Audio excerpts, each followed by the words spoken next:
Tamil voice வழங்கும் நெற்றிக் கண் சமூக பொதுநல பார்வையில் நெற்றிக் கண் நெற்றிக்கண் நிகழ்ச்சியூடாக உங்களை சந்தித்திருக்கின்றோம். இந்த நெற்றிக்கண் நிகழ்ச்சியினூடாக இன்றைய தினம் நாங்கள் பார்க்க போகின்றோம் அடிப்படை வசதிகளின்றி வாழும் கைவிடப்பட்ட நிலையில் இருக்கின்ற தோட்ட மக்களினுடைய நிலைமை. இந்த வீடியோவை நீங்கள் பார்க்கின்ற பொழுது உங்களுக்கு தெரிந்திருக்கும், நுவரெலியா மாவட்டத்தின் கொத்மலை பிரதேசத்தில் சொய்சி தோட்டத்தைச் சேர்ந்த சுமார் 45 குடும்பங்கள் 1986 ஆண்டு முதல் அடிப்படை வசதிகளின்றி பல இன்னல்களை அனுபவித்து வருகின்றார்கள்.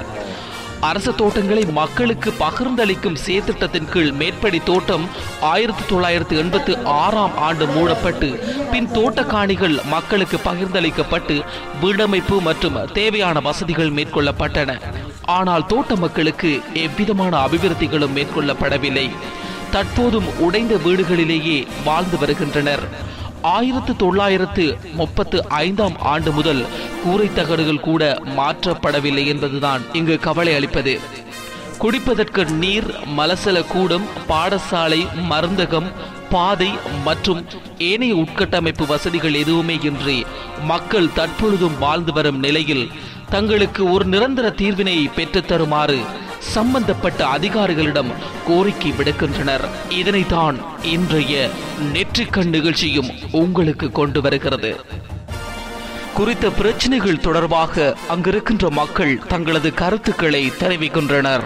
1986 தோட்டம் மூடப்பட்டு சார், இது வரைக்கும் சீர்திருத்தம் இல்லைங்க.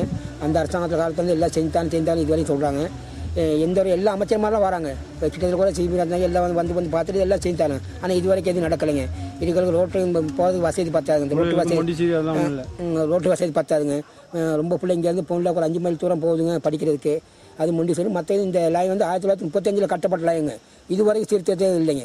ஆனால் ரொம்ப மோசம். சாதாரண ஒரு காற்று மழை வச்சு இந்த லைன்லாம் பனி நாட்டுக்கு போயிடும். நாங்கள் அப்படியே ஒரு மோசமான நிலை தான் இங்கே வாழ்ந்துக்கிட்டு இருக்கோம். இங்கே ஒரு எல்லாம் 35 குடும்பம் இருக்குது. சொய்ஸ் பானைகளுக்கு வந்து 45 குடும்பம். இது வந்து 57 வருஷத்துக்கு சேர்ந்து கிராம நாட்டில் எப்படி செய்கிறாங்களோ அதே மாதிரி இங்கே செய்யணும். அதனால் இதுவரை செஞ்சாருங்க. அது மட்டும் இல்லைங்க, மற்றது ஒரு 10-15 வருஷமாக ஒரு குப்பையெல்லாம் கொடுத்தா அதையும் வெட்டி போட்டாங்க. ஆனால் இந்த சொய்ஸ் என்னையை பொறுத்தவரை இதுக்கெல்லாம் நானும் எல்லாத்தையும் அரசாங்கம் நம்பியிருக்கேன். வரவங்களுக்கெல்லாம் ஓட்ட போட்டு இதை செஞ்சு கொடுத்தா வராங்க, எல்லாம் செஞ்சு தரேன் அப்படி தான் சொல்கிறாங்க. ஆனால் இது வரைக்கும் நடக்கலைங்க. ஆனால் படியாக இந்த வருஷம் இந்த ஜனாதிபதி தேர்தலில் ஒரு மாற்றம் ஏற்பட்டுச்சு. அது நம்ம தொழிலாளர் சேர்த்து எல்லாம் ஏமாற்றி போட்டு இது எல்லாம் ஏமாற்றம் இந்த ஜனாதிபதி தேர்தல் வந்துச்சு. அதில் எல்லாம் சில பேர் சொன்னால் இந்த மாதிரி ஜனாதிபதி நம்ம மாற்றி சின்ன பிள்ளைகளுக்காக அதுக்கு எங்களுக்கு இந்த மொண்டிசிரி ஒன்று சரி எங்களுக்கு தேவைப்பட்டது. சின்ன பிள்ளைகளுக்காக ஸ்கூலுக்கு போகணும், பூன்லேட்டா ஒன்றுக்கு. அதனால எங்களுக்கு அந்த உதவி செஞ்சு தர மாதிரி மிக கேட்டுக்கிறோம். தகரம் இல்லாமல் இருக்கு, எங்களுக்கு வீடு பிரச்சனைகள் இருக்குது. மற்றது போக்குவரத்து பிரச்சனைகள் கொஞ்சம் எங்களுக்கு இருக்குது. ஒரு குடும்பத்தில் 3-4 பேர் இருக்கிறோம். ஸ்கூல் வாய்ப்பு இல்லாமல் இருக்குது.